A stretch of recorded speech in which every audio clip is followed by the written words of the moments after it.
But first, 2 days out from the start of summer, and it seems we've all lost our collective minds if yesterday's clickbait hysteria around temperature and energy are anything to go by. I'll talk to Barnaby Joyce, as I said, about this shortly. This so-called heat wave, let's deal with a few facts first. In Sydney's western suburbs, all the way out to Penrith, at the foot of the Blue Mountains yesterday, the temperature did not top 40 degrees.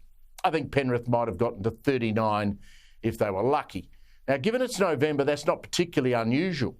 But yesterday morning, we had the normally sensible New South Wales Premier Christopher Minns and his Energy Minister telling the people of Western Sydney to refrain from using washing machines, air conditioners, pool filters and clothes dryers for a 5-hour period between 3 in the afternoon and 8 p.m. in the evening. That was to avoid blackouts, we're told.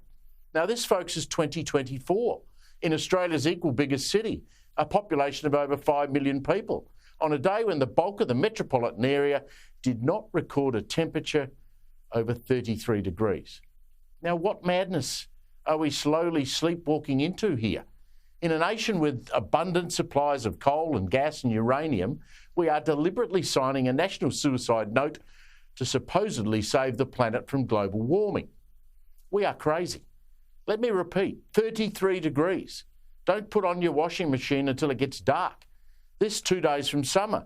And the hot weather, the really hot weather, is still months away. Here again was Premier Minns and Penny Sharp yesterday.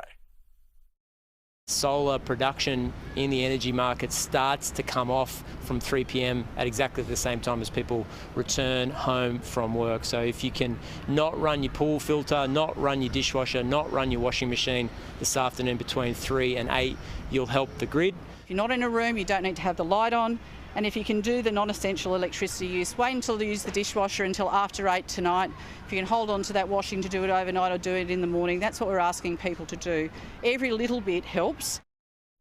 This is like some bad comedy series. Now, I should point out, before I go any further, to those New South Wales and federal politicians like Chris Bowen, that just this week in Melbourne, on Tuesday, it did indeed get to 38 to 40 degrees.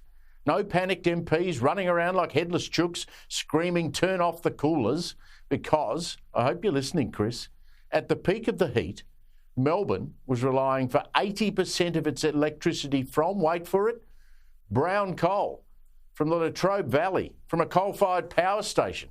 Another 15%, according to apps that measure this stuff, was coming from gas. Melbourne was covered in a thick cloud of fog and there was no wind. There was also no warning of blackouts. Fast forward to today, and Energy and Climate Change Minister Chris Bowen, fresh back from COP29 in Baku, turned up on Sky for a back and forward with our Laura Jays. Laura made him look stupid. He started the interview with a distortion around yesterday's weather. What we saw yesterday in New South Wales was something that does happen from time to time in our energy grid, which is very hot conditions, which obviously under any circumstances sees electricity use go up, and quite rightly.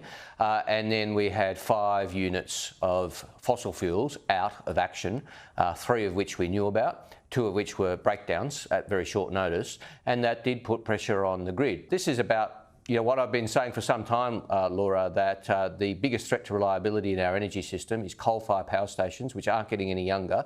And like all of us, as they get older, they get that little bit less reliable every day.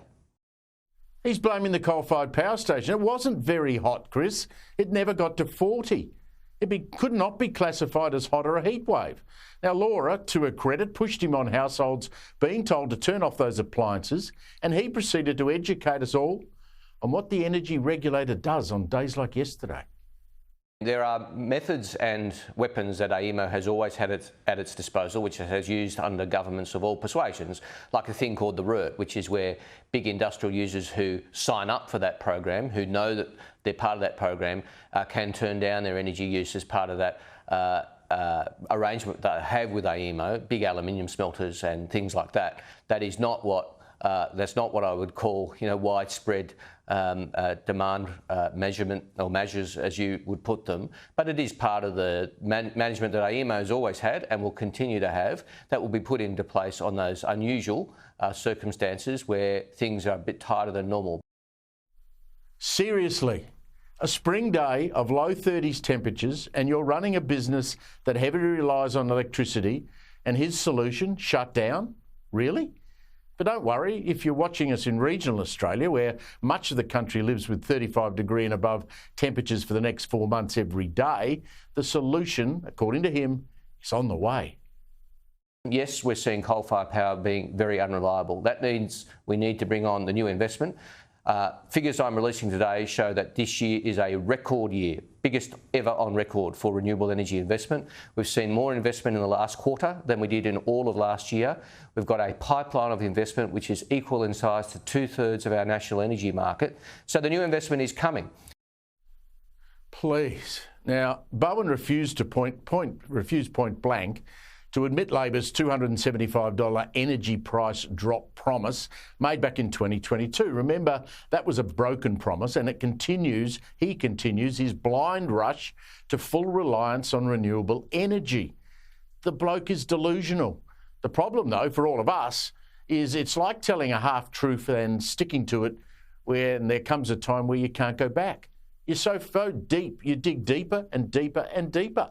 You convince yourself you are invincible, as he has, and get to a point where, well, I might as well jump off the cliff because I'm sure I can survive the fall.